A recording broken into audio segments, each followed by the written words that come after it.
your time winding down with WWE, what was that like last chunk like for you?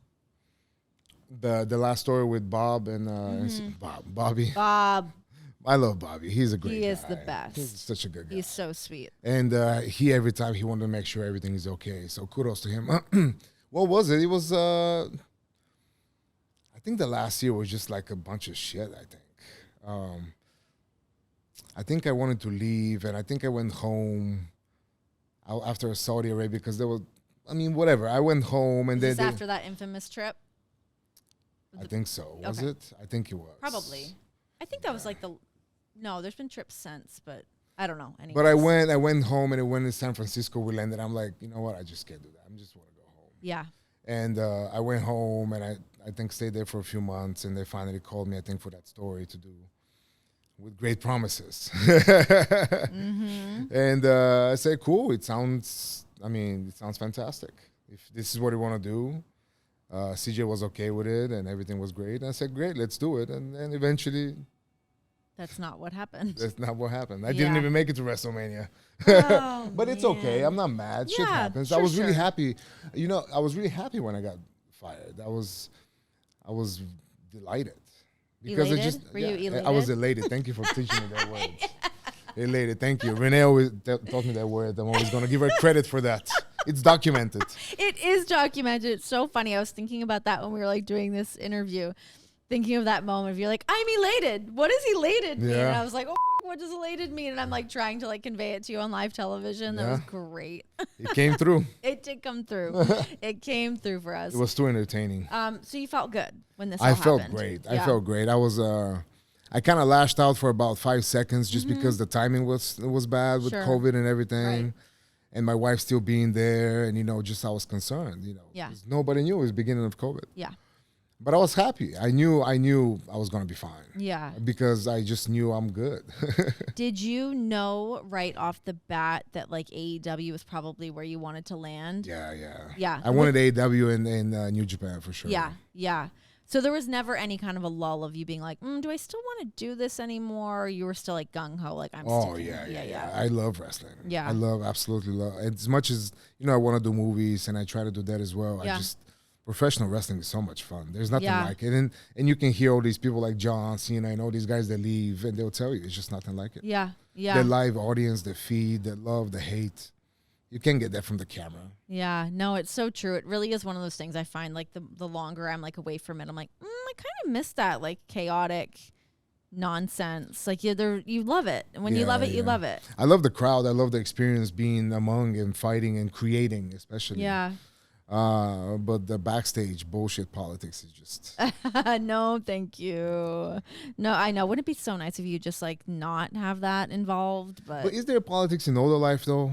I think in everything. I think in absolutely everything. There's bullshit everywhere. Yeah. From the people at Wendy's to AEW to WWE to I don't know. Some other place people work. Starbucks must probably have Starbucks. Oh my God! Can you imagine the drama at Starbucks? Who drank all the oat milk? Oh my gosh! People are pissed. Yeah. People at Starbucks are pissed. There was something I was just going to ask you about the politics, wrestling. It was a good one too, and it just left my brain. Well, let's talk the acting side of things. Here we go. In 3. And in 3, 2, we're coming back in. The acting side of things. Yeah. What's going on with that? It seems like you kind of stay busy. You were off TV for a little while out doing something, yeah? I was off TV because I couldn't get a spot in. Couldn't get booked, brother. Couldn't get booked. So the whole thing happened in between. I thought it was coming back. It didn't happen. And eventually I got an audition. I got auditions every now and again. And they liked me and they wanted to book me for this East New York show in for CBS pilot. And I was like, heck yeah. I was because it was my first one. I've never done this before. And it's not like, hey man, can you help my cousin get into, I had an audition.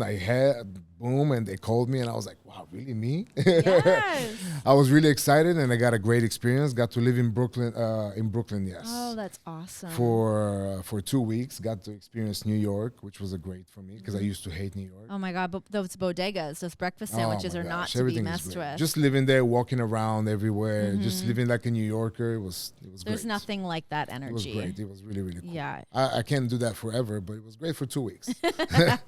Back to Tennessee. Yeah, and I just had another audition this morning. It was really cool for this Western movie that I really dig. Okay. I still do my acting school. I go that every week with Leslie Kahn, trying to get better and better in my craft.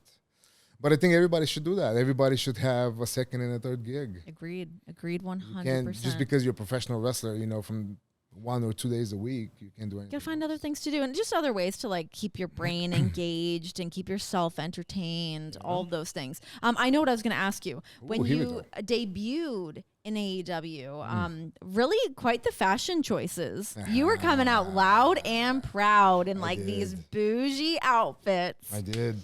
What was going into that? Because we never got to see that of you, of course, in WWE. Yeah. And now we get this new man. Yeah. Tony Khan wanted, they called me with a spot to be the best man and kind of to connect through Twitch, through gaming.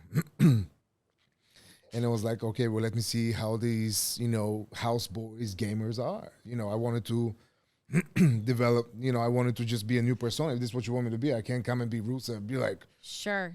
Yeah. I'm going to play video games and I'm going to fucking... Yeah. Can't do that.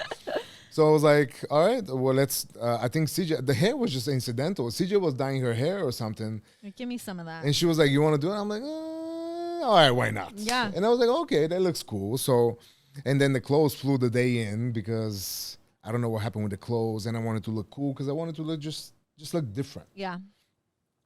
And I think I did. Yes.